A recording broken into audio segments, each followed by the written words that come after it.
If you haven't heard, there's a new report from Google and YouTube that reveals why some YouTube channels grow, why others do not. The truth is, the YouTube growth landscape has been massively changing in 2025 and really over the last year. And if you think that success on YouTube is about perfect lighting, perfect presentation, or having fancy equipment, think again. This report reveals some pretty surprising insights about what really matters after surveying thousands of consumers of content. And you and I can benefit from that information for our own channels, whether you're just starting, whether you want to grow faster, or maybe you hit a plateau. In this video, we're going to be covering 6 insights from this report that you can immediately apply to get better results on your next video. Welcome to the Think Media Podcast. My name is Cannell, your guide to building a profitable YouTube channel. And today we are talking about this study called Why We Watch Beyond the Frame, How Viewers Perceive Content Quality. So Google did a study of thousands of consumers, and they figured out, what do people really want to see in videos? Now, in today's episode, we're covering 6 of the insights. And this is actually going to be a 3-part series because there's so much in this report, which I'll link up in the show notes. But the cool thing is, this isn't theory, this isn't outdated advice, and this isn't just somebody's opinion. I have grown multiple channels personally, got like 3 silver play buttons and a gold play button, but things also change over the years. So hopefully you're listening to advice on YouTube from a place of authority, but there's also something about having like real data and not just people putting stuff out there for clickbait and stuff like that. So let's get into number 1. And here's the takeaway: share personal stories behind your teaching points. The stat: brain scans show 73% higher engagement during personal storytelling moments. So they hook some people up to some machines with wires into their brains.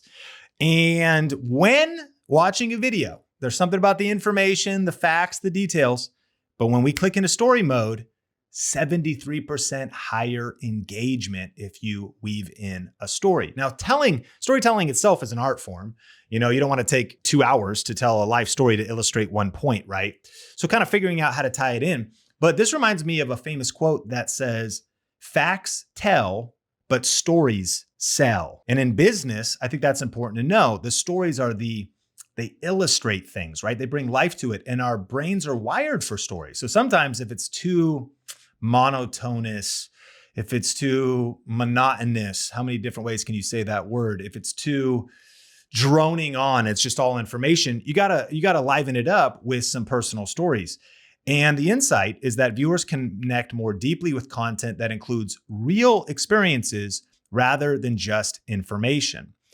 And an application could be to start your next video or tie into your next video something that shares a story that illustrates the points you're making, or maybe this phrase. I used to struggle with this too. And based on my experience, now let's take this deeper, because there is a guideline from Google that helps influence the ranking of websites. And I am certain this thinking from Google, since Google owns YouTube, applies to video content as well. In 2025, one of the biggest threats, if you will, is AI content. That more than ever before, information-based videos and information-only based videos are easier and easier and easier to make.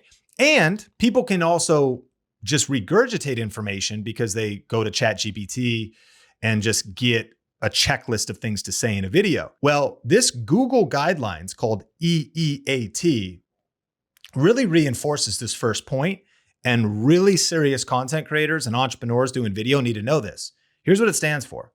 Google's EEAT guidelines stand for experience, expertise, authoritativeness, and trustworthiness. Basically, Google is ranking websites based off of first-hand experience. And I think this is interesting because AI can't have experience, right? Or somebody that just gets a script from AI can't really connect. I mean, they can try if they're a good actor, but it's your stories, it's your trauma, it's the stuff you've been through that connects. So the insight is real stories and personal experience help your content stand out from just AI generated or surface level content.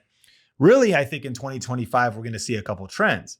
One, content is becoming more shallow and more surface level. But two, those who go deep are going to win. And so how can you include in your next video these 4 elements? Experience. When did you live that point? Have you made mistakes in that area? How did you learn that? Like when people, this is what people want to see. Anybody can pump out like a product review, but not anybody can pump out, I actually tried the product and I did experiments with it for 2 weeks. And then I made some mistakes for the 3rd week. And then I tested it and it broke on the 4th week. Anybody can just regurgitate the bullet points on an Amazon listing page. Experience, like you've actually had the experience with it. Second, expertise. This speaks to having some real depth, doing something for a while, not just starting you can start a YouTube channel, I think, if you're 1 or 2 steps ahead of other people. But there's something about having expertise and compounding your expertise and actually getting good and actually getting some months under your belt and then some years under your belt.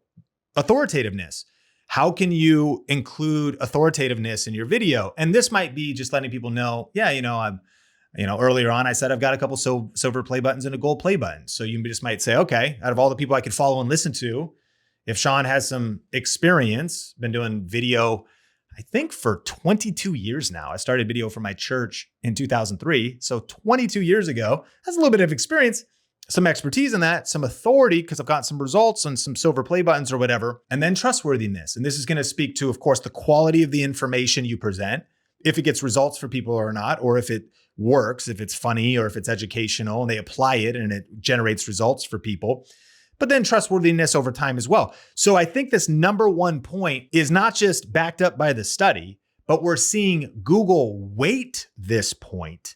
That kind of ties into share personal stories behind your teaching points, because real experience and lived experience woven into your videos is going to be one of the fundamental keys to success on YouTube going forward as the landscape continues to change. Every day you want to start your YouTube channel is another day of missed opportunities and untapped potential. Here's the truth. YouTube reaches more 18 to 49-year-olds than all the cable networks combined. The opportunity is massive, and the Think Media team and I want to help you seize it. I'm excited to announce our YouTube 1K Challenge, a free 5-day event that will give you the exact blueprint to start and grow your YouTube channel in 2025. Whether you're an entrepreneur, business owner, or somebody ready to grow their personal brand, this challenge is your roadmap to success. To register, just go to tube1kchallenge.com. We're going to be doing 1 training session a day for 5 days, and you're going to learn how to get your first 1,000 subscribers and start earning real income. Insider strategies that make viewers want to click on your videos and keep watching.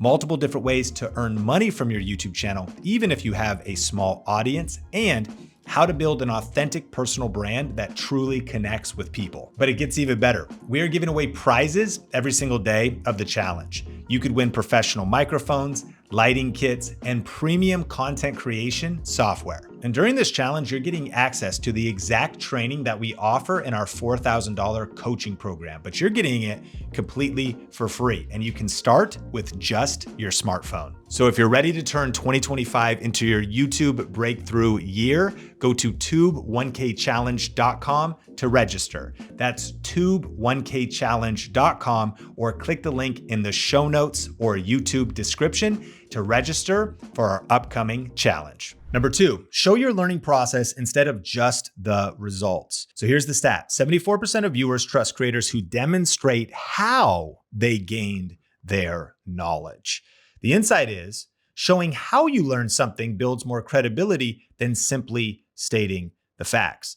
It also just generally makes things more interesting because we want to see the process and the journey, and the study backs this up. And I think a great example of this at a higher level is Mark Rober, who's got a super cool YouTube channel. He's done a lot of things where he sort of surprises and scams the scammers. And he's done some videos where he had these squirrel obstacle courses. Those are my favorite ones. And oftentimes he shows the prototypes, he shows the failed attempts, and he shows the process. It'd be one thing to just show the final squirrel obstacle course and the squirrels going through it, but he really brings you in along the journey. And so here's some thoughts on how you could apply this one. You could include segments showing your research process, showing your notes, showing how you figured something out.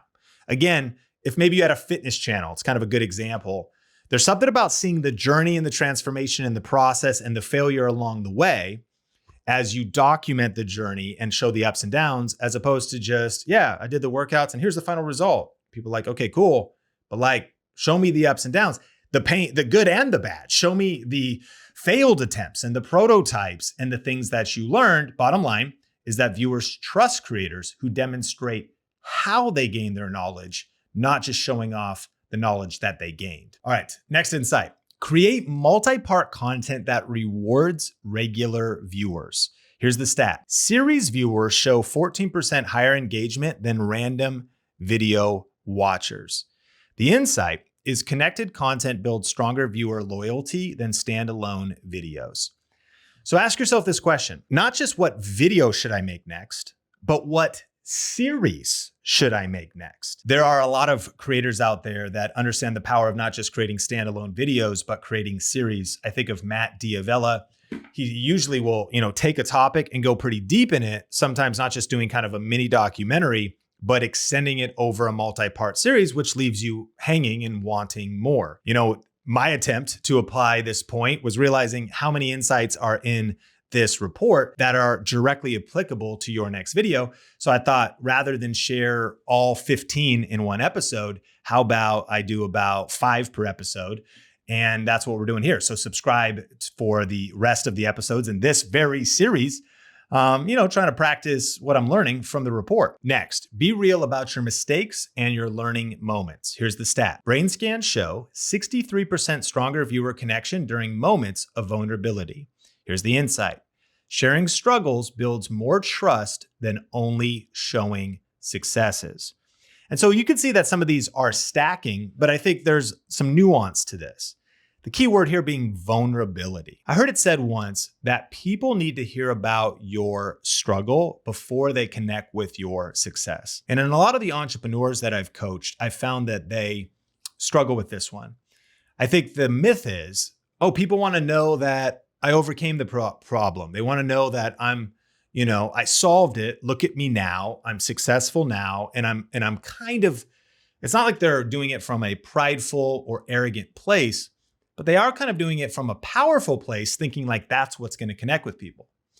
And the truth is, if you miss this piece, it can actually be a block to connection with people. And it's not that you don't want to share your successes, because especially if you're teaching something, most people want to learn from somebody who's achieved the result. It's just the fact that people connect with your struggle before they connect with your success. So this ties into the storytelling, but it takes it deeper to say it's not just in telling stories, but specifically tell stories about genuine challenges. Where have you failed? Where have you stumbled along the way? Sometimes what can happen too is we just forget where we came from. And it's maybe been so long, like I have to always remind myself, especially now that I built multiple different YouTube channels, I got to go all the way back to the fear of getting on camera and what are people going to think? Go back to the frustration of working so hard on videos and those views being incredibly low. And it's like, I've edited a video for 7 hours and it only got 7 views. And that makes you want to give up. And be intentional about remembering about the path I have personally walked, a path full of failure and mistakes and scrapes and scars. I think that I hold the record for making the most mistakes out of any YouTube creator. I've posted enough videos and made enough bad videos that I eventually got to some good ones. And so an application for this is consider in your next video, not just sharing stories to illustrate your points and not just sharing successes, but also sharing your struggles. And I did receive one final piece of advice on this that I think is invaluable. And it was this: share your scars, don't share your open wounds. Because when we think about vulnerability, I think that it can at times be a mistake to be vulnerable about something that is not healed yet, or at least somewhat in scar form, but it's literally a gushing wound. It's super sensitive. We haven't fully processed it, and it just might not be the right time to vomit that into a YouTube video or all over social media. Just something to consider, that there's maybe certain stories that are appropriate for vulnerability and going to be helpful to others, and maybe others where if you just bleed on people and it's maybe a little bit toxic, hey, it's your channel, it's your content, but that advice has served me well. I think that all stories maybe can eventually be shared, but some maybe should be kept a little bit private until they've healed up a little bit more. Next insight, emotional connection beats video quality. Here's the stat, 97%. It's a wild number. Basically everybody, 97% of viewers prioritize emotional connection while less than 1% care only about technical quality. Now, you might be new here, but if you've known me for a while, I started the Think Media channel, right? So I love cameras, I love lenses, I love gear. I got all this gear behind me. Listen, I'm all about that camera quality, that technical quality. I'm here for it. But here's what the data says. Only 1% of viewers, that's what matters to them. Only 1% care about the technical aspects of a video, but 97% care about the emotional aspects. That's interesting because it makes me wonder, it's like, how much money have you invested in cameras or tech or lighting or plan to invest? And how much money have you invested in therapy and books and storytelling is it balanced? I don't know. How tapped in are you to not just your emotions, but sharing emotions? And it's not like you have to, you got to just be yourself, but it's emotional connection, right? It's the emotional connection that really matters. The insight is viewers stay for authentic connection, not for production value. And I actually have a bunch of questions you can ask before hitting record to get into the right mindset and to get into the right, if you will, vibe for filming based on this point.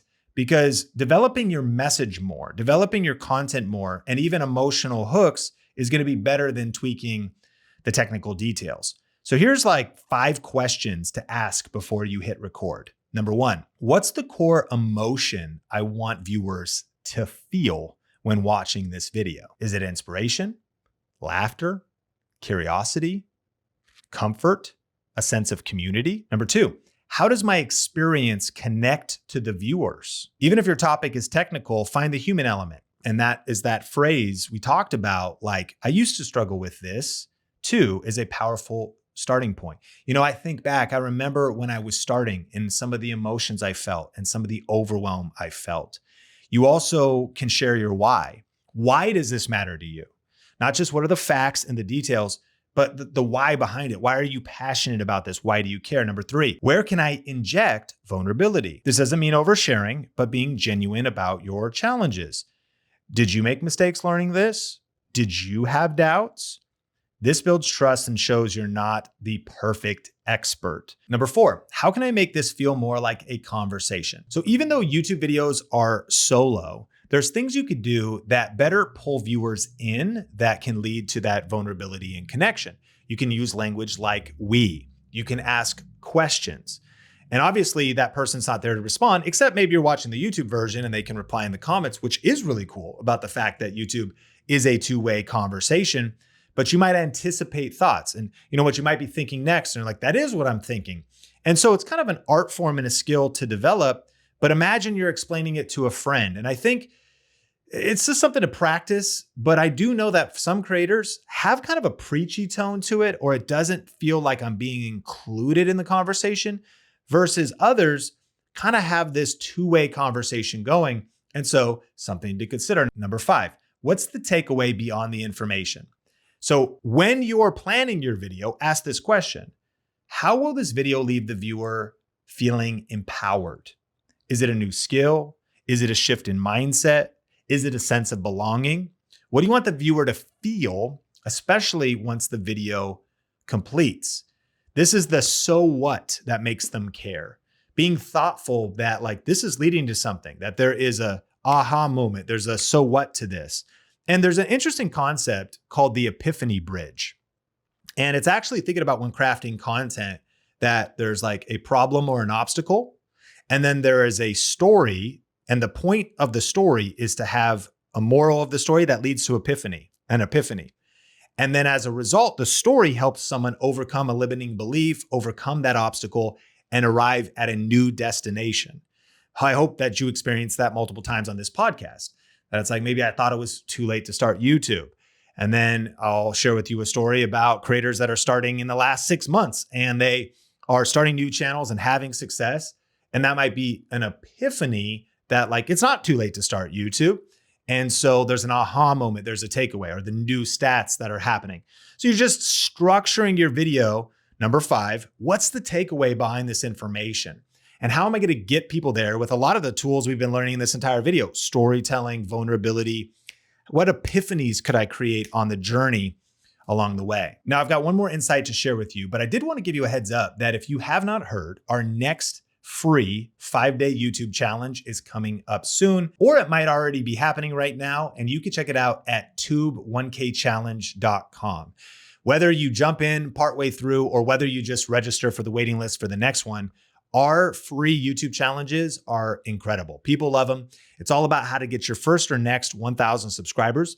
It's about the new ways and the fundamentals of how to build a side income and go full-time on YouTube. And we do a lot of giveaways of software, gear, tech, tools that will help you create content.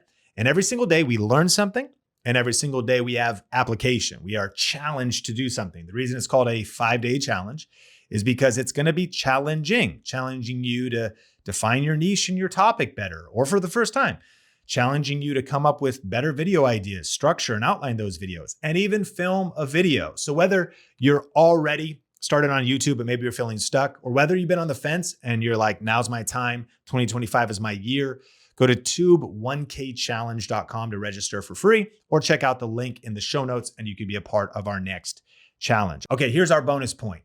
You do not need the perfect set. Here's the stat. Research shows viewers trust content more when they can see it comes from a genuine place.